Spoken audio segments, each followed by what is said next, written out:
మంత్రి పొన్నం ప్రభాకర్ మాట్లాడుతున్నారు. ఇప్పుడు అలా చూద్దాం. 2 సంవత్సరాల 1 నెల 15 రోజుల పాటు రేపటి నుంచి ప్రారంభమయ్యేటువంటి ఈ యొక్క జియో ప్రభావం 2026 డిసెంబర్ 31 వరకు ఉంటుంది.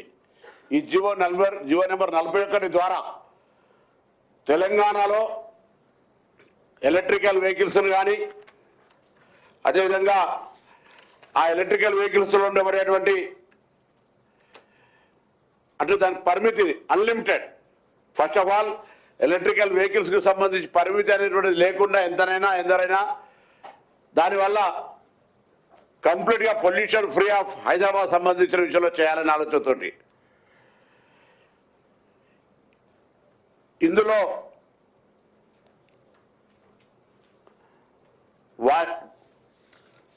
ఎలక్ట్రికల్ 4 వీలర్స్ అదేవిధంగా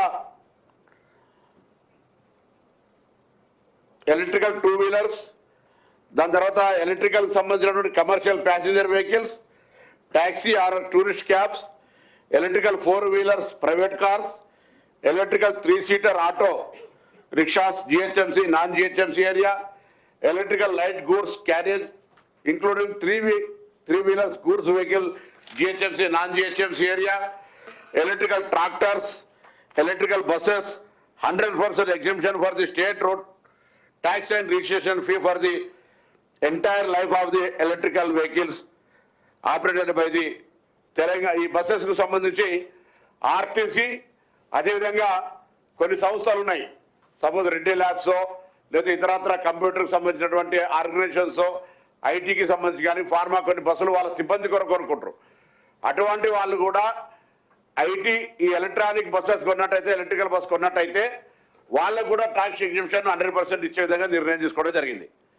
ఈ విధంగా కార్లు, 2 వీలర్స్, 3 వీలర్స్, ట్రాక్టర్స్, ఆర్టీసీ బస్సులు, దాంతోపాటుగా సంస్థలు సొంతంగా ఉపయోగించుకోవడానికి అవసరమైనటువంటి బస్సులతో సహా వీటన్నిటికీ అన్లిమిటెడ్ బస్సెస్ అన్లిమిటెడ్ నెంబర్ తోటి 100% tax exemption and registration exemption చేసే విధంగా నిర్ణయం తీసుకోవడం జరిగింది.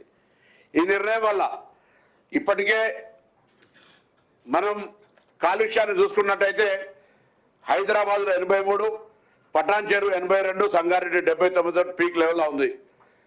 ఈ యొక్క PM10 వాహనాలకు సంబంధించి మనం చూసినట్టయితే వాహనాల ద్వారా 23%, రోడ్ టెస్ట్ ద్వారా 53%, పరిశ్రమల ద్వారా 10%. అదే PM25 సంబంధించి చూస్తే వాహనాల ద్వారా 42%, రోడ్ టెస్ట్ ద్వారా 25%, పరిశ్రమల ద్వారా 18%.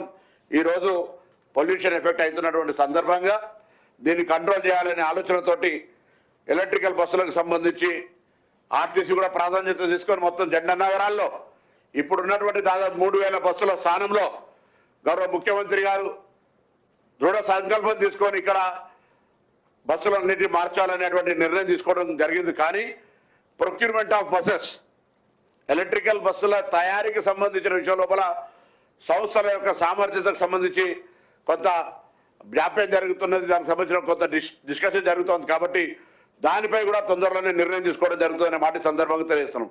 అంటే ప్రభుత్వం భవిష్యత్ తరాన్ని దృష్టిలో పెట్టుకొని పేరుకే 2020, 2030 కాలుష్య నివారణకు సంబంధించిన కొన్ని జీవోలు తెచ్చినా, కొన్ని పాలసీలు తెచ్చినా పరిమితి సంఖ్యకు మాత్రమే వాడుకున్నారు.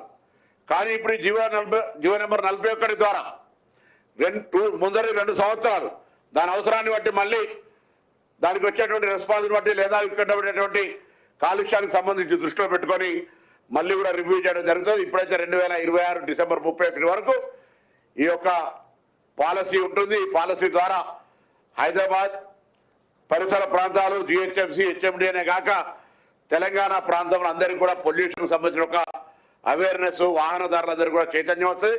దీనితోటి ఎలక్ట్రిక్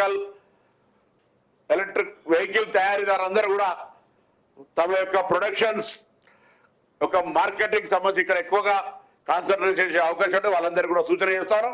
ఈ యొక్క కన్జ్యూమర్ను చైతన్యపరిచి కన్జ్యూమర్కి వచ్చే ప్రాఫిట్ కావచ్చు, దాదాపు 1 లక్ష రూపాయలు వాళ్ళకి సంబంధించి బెనిఫిట్ జరుగుతాయనే విధంగా లెక్కలున్నాయి. ట్యాక్స్తో పాటుగా ఇతరత్ర బర్నింగ్ ఆపరేషన్లకు సంబంధించిన ఎక్స్పెండిచర్స్ అంతా కూడా ఒక సంవత్సరానికి